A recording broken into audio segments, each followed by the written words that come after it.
Hello बच्चों, मैं आज जो है कंटिन्यूएशन में सरफेस केमिस्ट्री, इससे पहले वाला वीडियो पार्ट 1 था और ये पार्ट 2 है। उसमें मैंने एब्जॉर्प्शन और एडजॉर्प्शन का डिटेल्स डिस्कस किया था और एडजॉर्प्शन इस चैप्टर से रिलेटेड है। एडजॉर्प्शन उसका 3 एग्जाम्पल भी मैंने दिया था और 3 एग्जाम्पल के बाद एक चौथा एग्जाम्पल भी आप ले सकते हैं। ये आपने देखा होगा, आप शूज खरीदने जाते हैं, शूज खरीद के लाते हैं या मोबाइल खरीद के लाते हैं, तो उसमें इतना सा बड़ा यानी 1 सेंटीमीटर बड़ा और हाफ सेंटीमीटर चौड़ा एक पैकेट सा रहता है। वो है सिलिका जेल। वो क्या है? सिलिका जेल का, वो सिलिका जेल का पैकेट है छोटा सा। इस टाइप से देखा होगा आपने, इलेक्ट्रॉनिक्स गुड्स खरीदे होंगे तो उसमें इस टाइप का एक पैकेट होता है। इसमें सिलिका जेल भरा रहता है। क्या रहता है? Silica gel. ये सिलिका जेल क्या करता है? मॉइस्चर को, जो एयर में मॉइस्चर कंटेंट होता है, मॉइस्चर अगर आपके शूज पे पड़ जाए, लेदर शूज पे पड़े, तो वो क्या करता है? लेदर को खराब कर देता है।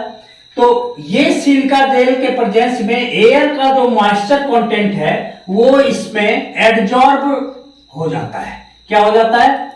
एडजॉर्ब हो जाता है और आपका शूज या इलेक्ट्रॉनिक मोबाइल बोले या और कोई भी मटेरियल इलेक्ट्रॉनिक का गैजेट्स, वो जो है आपका मॉइस्चर गेन करने से बच जाता है।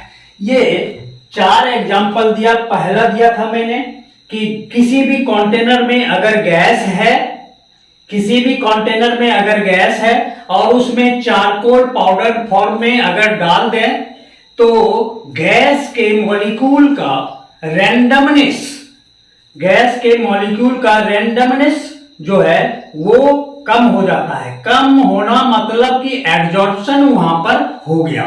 अब एडजॉर्ब हो जाता है और उसमें प्रेशर जो है, पहले जो प्रेशर P1 था, दूसरा प्रेशर जो हमने P2 माना था, वो रिड्यूस हो जाता है। यानी P1 जो है ऑलवेज ग्रेटर होता है किससे? P2 से।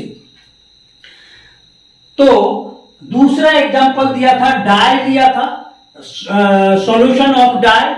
और डाई सॉल्यूशन में अगर आपने एनिमल चारकोल का चारकोल डाला, जैसे ही एनिमल चारकोल डाला तो कलर डाई सॉल्यूशन का कोई ना कोई कलर होगा, तो कलर का मॉलिक्यूल जो है चारकोल के सरफेस पे जाके एब्जॉर्ब हो जाता है और जिसके कारण वो कलर सॉल्यूशन जो है वो कलरलेस हो जाता है। तो एक जगह आपने देखा प्रेशर रिड्यूस होता है, दूसरे जगह कलरलेस हो जाता है। तीसरा बताया था रॉ शुगर का सॉल्यूशन। रॉ शुगर सॉल्यूशन का कोई अपना कलर था और वो बाद में रॉ शुगर सॉल्यूशन जो है उसका कलर भी जाके चारकोल में, क्या एनिमल चारकोल में जाके वो चिपक के एब्जॉर्ब होके उसको भी कलरलेस बनाया। और ये जो है सिलिका जेल क्या करता है? ये एब्जॉर्ब कर लेता है मॉइस्चर कंटेंट को। मॉइस्चर कंटेंट जो एयर में प्रेजेंट रहता है और एयर बिकम्स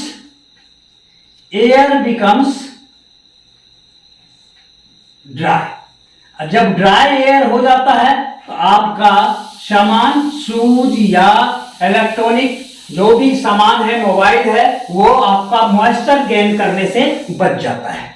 इसके बाद मैं आप लोगों को ये बताऊं सबसे पहले कि एडजॉर्प्शन जो है इसका एक्चुअली मैकेनिज्म क्या है।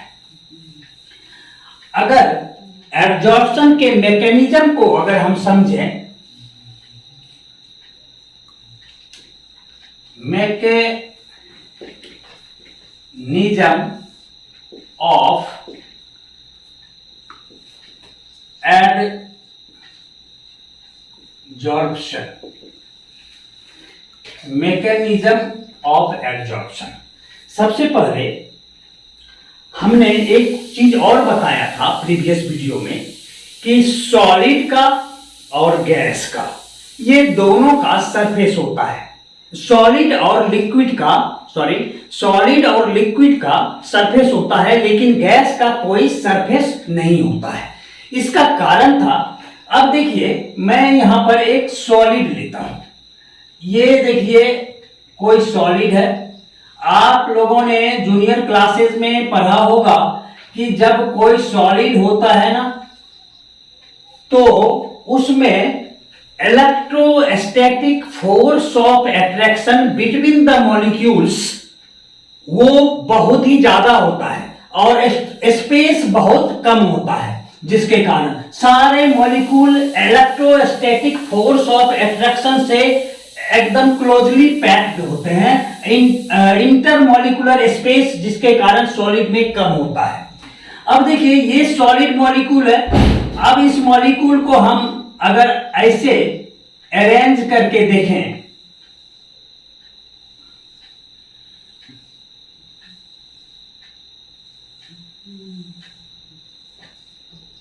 अगर इस सॉलिड मॉलिक्यूल को ऐसे अरेंज करें हम लोग, ये अरेंज किया। अब यहां पर देखिए सॉलिड मॉलिक्यूल जो अरेंज्ड है सॉलिड में, इसमें क्या होता है, ध्यान दीजिएगा,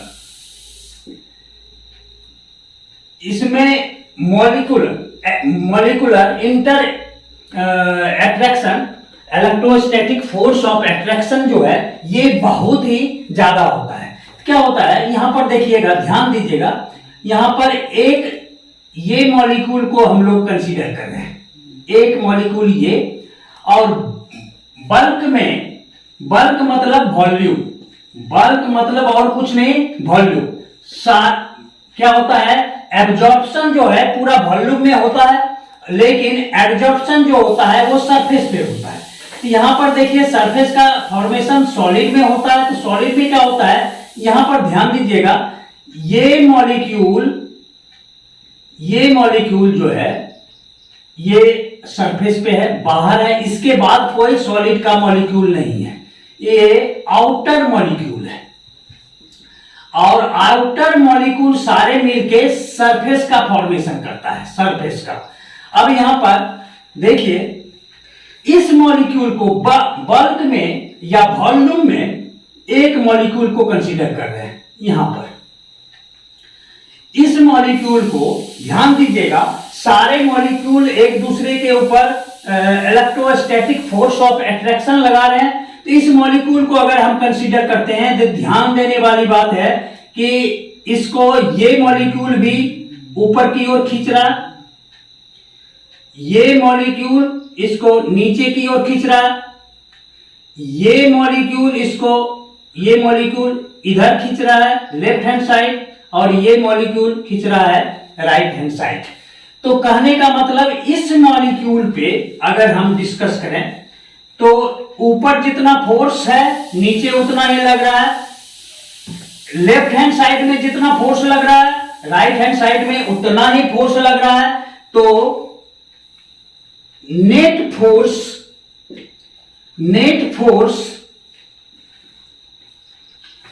ऑन द मॉलिक्यूल, इस मॉलिक्यूल को हम अगर डिनोट कर दें ए से, on the molecule A is equal to क्या हो गया, 0। नेट फोर्स जो है, net force on the molecule A is equal to 0। जबकि यहां पर देखें, अब इसको हम डिनोट कर देते हैं बी मॉलिक्यूल से। अब देखिए यहां पर ये नीचे की ओर, ये इसको इधर, और ये इलेक्ट्रोस्टैटिक फोर्स ऑफ अट्रैक्शन, लेकिन ऊपर में कोई मॉलिक्यूल नहीं है। इसका मतलब है ये नेट फोर्स जैसे ही किसी चीज का 0 हो इसका मतलब है कि ए मॉलिक्यूल जो है ये क्या है, स्टेबल है। ये मॉलिक्यूल क्या है, स्टेबल है। स्टेबल होना मतलब कि उसकी एनर्जी जो है मिनिमम है, उस पर कोई भी फोर्स काम नहीं कर रहा है, नेट फोर्स रिजल्टिंग फोर्स जो है वो 0 है। ये आ गया स्टेबल। लेकिन इस पर देखिए ये अनस्टेबल मॉलिक्यूल है, बी जो है ये हो गया आपका unstable molecules. Unstable molecules, B molecule unstable है।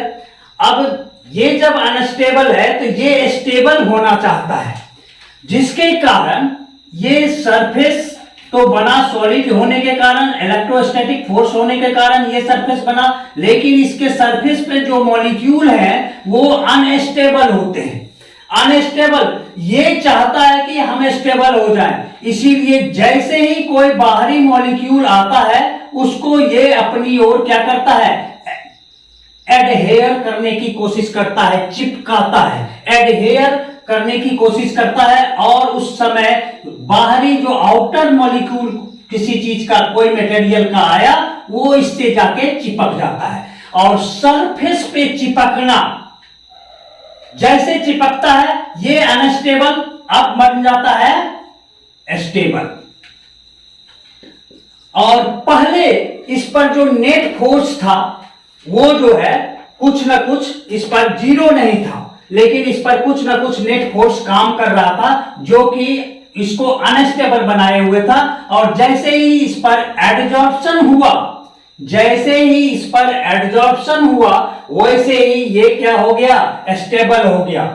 तो ये अब देखिए एक चीज प्रीवियस वीडियो में जो मैंने बोला था कि गैस में सरफेस का फॉर्मेशन नहीं होता है।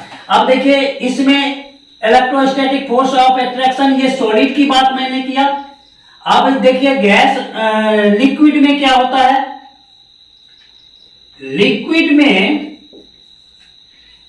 में क्या होता है कि इसमें electrostatic force of attraction liquid में इससे सॉलिड से थोड़ा कम होता है, लेकिन गैस से ज्यादा होता है।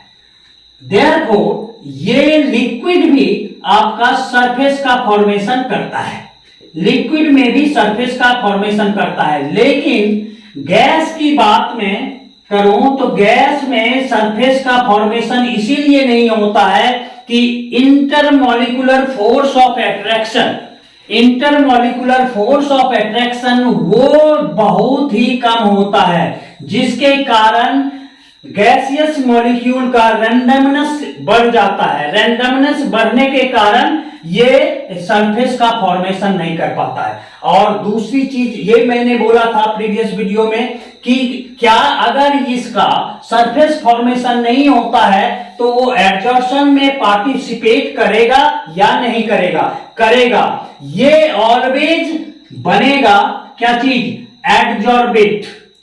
कभी भी जब सरफेस का नहीं बनेगा इसका तो ये एडजॉर्बेंट कभी भी नहीं बनेगा। जब भी बनेगा ये दोनों हमेशा क्या बनेगा, एडजॉर्बेट। ये हमेशा गैसियस मॉलिक्यूल एडजॉर्बेट बनेगा, जबकि ये दोनों बन सकता है, एडजॉर्बेट, एडजॉर्बेट और एडजॉर्बेंट, ये दोनों बन सकता है। लेकिन ये जो है सॉलिड, ये सॉलिड हमेशा ही क्या बनेगा, एडजॉर्बेंट, एडजॉर्बेंट बनेगा। तो ये पार्टिसिपेट करेगा गैस मॉलिक्यूल एडजॉर्बेट के फॉर्म में, एडजॉर्बेट बनके इसमें पार्टिसिपेट करेगा। इसको और इसके बाद मैं आपको इसमें थोड़ा सा मैकेनिज्म में और जाना चाहूंगा। ये तो प्रीवियस वीडियो का जो क्वेश्चन था कि गैस मॉलिक्यूल पार्टिसिपेट करेगा कि नहीं करेगा, और अब इसके बाद मैं और थोड़ा सा मैकेनिज्म, अगर आप लोगों ने हीट में थर्मोडायनामिक्स को पढ़ा है थर्मोडायनेमिक्स को सेकेंड लॉ को पढ़ा है, तो उसके हिसाब से इसके मैकेनिज्म को अभी हम लोग समझेंगे। अब जो है, आप जो फर्स्ट एग्जाम्पल हम लोगों ने लिया था उसको अगर कंसीडर करें और उसके बाद इसके मैकेनिज्म को और समझने का कोशिश करें।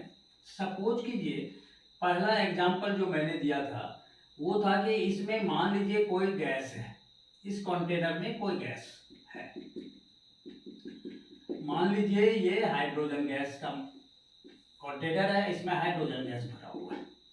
तो इसमें आप क्या क्या देख रहे हो, जब इसमें हाइड्रोजन गैस है तो प्रेशर इसका ज्यादा है, प्रेशर इज मोर, कंपेयर कर रहे हैं हम दूसरे केस से जो अभी बताएंगे। पहला पॉइंट, प्रेशर इज मोर। दूसरी बात ये प्रेशर क्यों ज्यादा है, क्योंकि इस गैसियस मॉलिक्यूल्स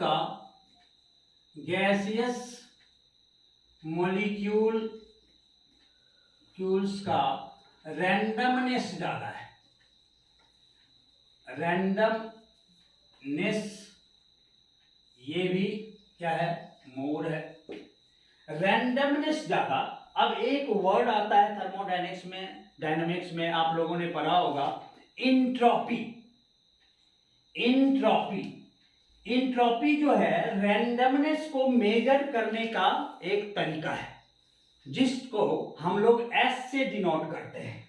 तो तीसरा जो है, यहां पर गैसियस मॉलिक्यूल का रैंडमनेस ज्यादा है, इसके कारण इंट्रोपी भी इसका क्या होगा, इंट्रोपी इज ऑल्सो मोर। किससे ज्यादा है अभी बताएंगे, इंट्रोपी यहां पर ज्यादा हो गया।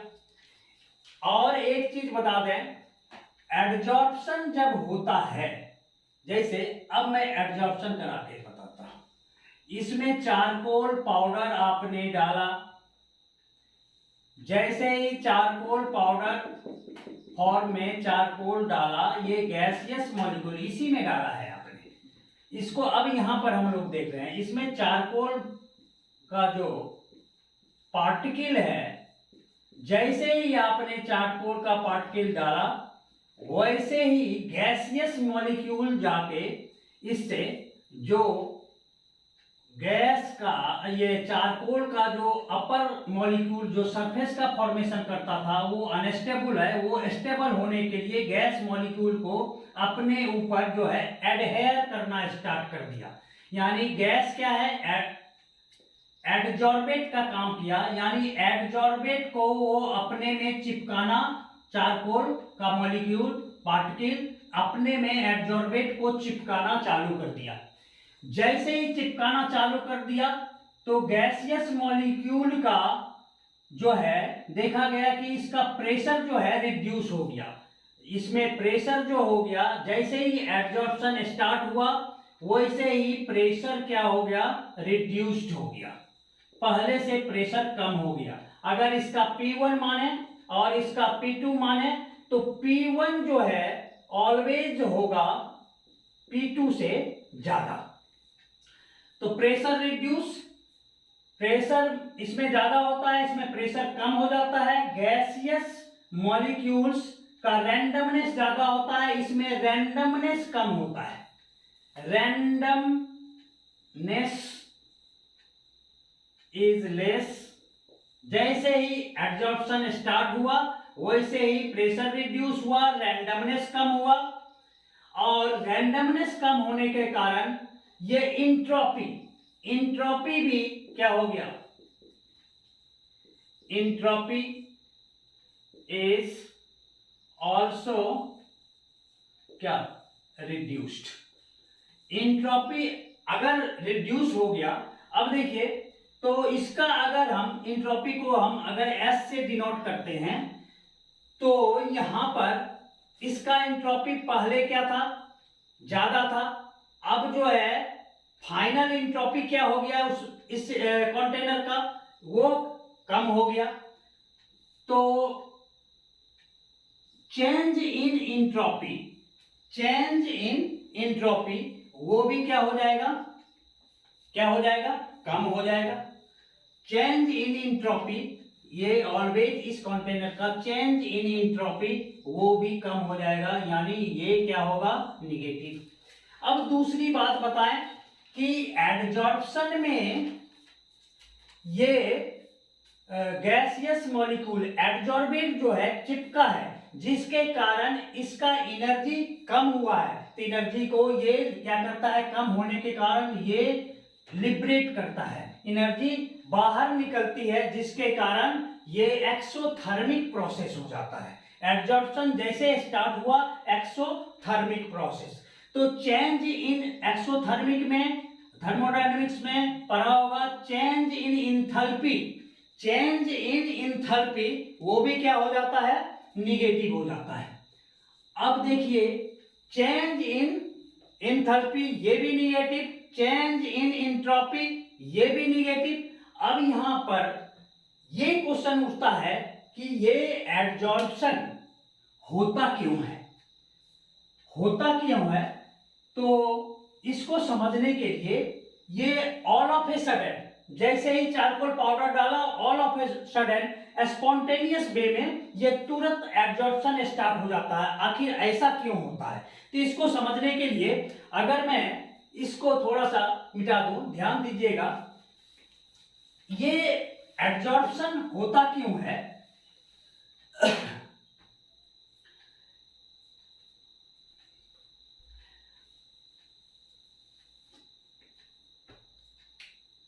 एब्जॉर्प्शन ये अगर क्वेश्चन उठे मैकेनिज्म में ही, मैकेनिज्म के थ्रू से ही समझेंगे, व्हाई एब्जॉर्प्शन, व्हाई एब्जॉर्प्शन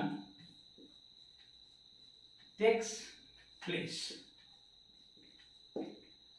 अब देखिए ये स्पॉन्टेनियस मतलब अचानक, कोई भी चीज अचानक होना, कोई भी चीज स्पॉन्टेनियस वे में हो, अचानक होना स्टार्ट हो जाए, उसके लिए थर्मोडायनेमिक्स में आप लोगों ने पढ़ा है Gibbs free energy, change in Gibbs energy, that is Gibbs free energy, वो जो है उसको मिनिमम होना पड़ेगा, लिस्ट, यानी उसको क्या होना पड़ेगा, निगेटिव होना पड़ेगा।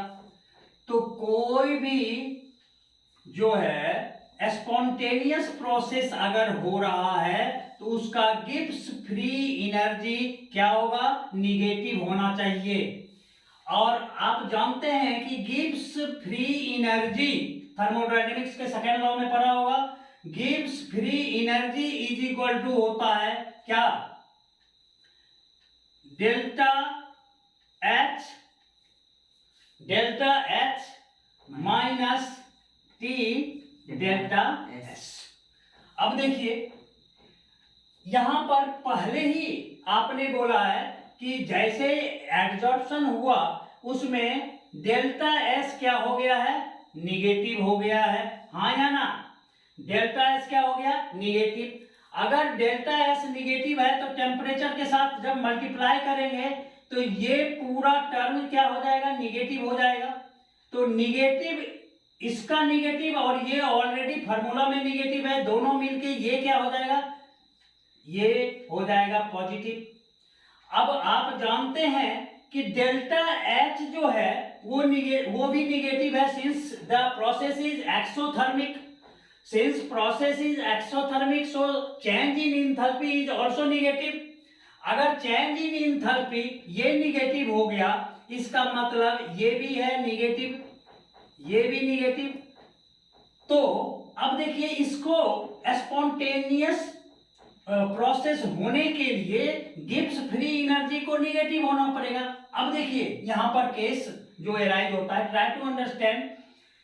अब ये निगेटिव हो, इसके लिए ये तो पॉजिटिव है, अगर ये पॉजिटिव ज्यादा बड़ा हो जाए, हाँ, तो ये हमेशा आंसर क्या देगा, पॉजिटिव में देगा। मान लीजिए इसका पॉजिटिव वैल्यू +10 है, +10 है और इसका मान लीजिए निगेटिव वैल्यू 4 है, -4 है। तो अब देखिए इसका रिजल्ट क्या हुआ, 10 - 4 यानी दैट इज 6, यानी क्या आया, पॉजिटिव आया। लेकिन ये तो ज्यादा हो गया, तो गिब्स फ्री एनर्जी को निगेटिव होने के लिए क्या करना होगा, ये डेल्टा एच का निगेटिव वैल्यू, डेल्टा एच का निगेटिव साइन को छोड़ दीजिए, केवल जो है इसका मैग्नीट्यूड बहुत ही ज्यादा होना चाहिए। निगेटिव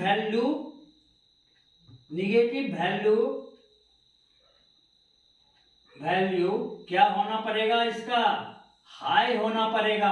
निगेटिव वैल्यू जो है वो हाई होने के बाद ही हमको गिब्स फ्री एनर्जी कैसे, ये देखिए अगर ये मान लीजिए 5 हो गया और इसका वैल्यू आ गया -10, अब देखिए रिजल्ट क्या आएगा आपका -5, यानी तब टोटल इस राइट हैंड साइड का रिजल्ट आया माइनस, इसका मतलब है कि गिब्स फ्री एनर्जी क्या हो गया, -5 हो गया।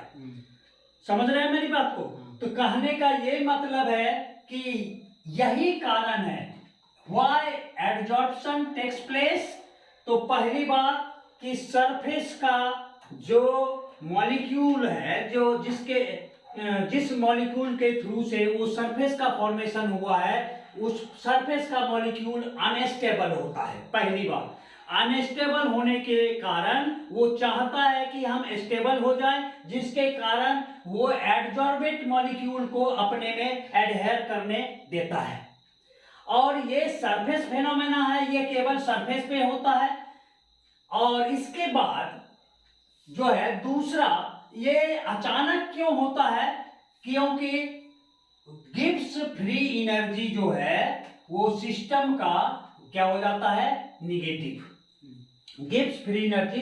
इसके बाद नेक्स्ट वीडियो में मैं एडजॉर्प्शन और एब्जॉर्प्शन के कुछ डिफरेंस को लेके आऊंगा, और अगला वीडियो मैं कल आपके लिए अपलोड करूंगा। Since my channel is very new and resources की भी कमी है, हाँ, जिसके कारण मैं डेली वीडियो अपलोड नहीं कर पाता हूं।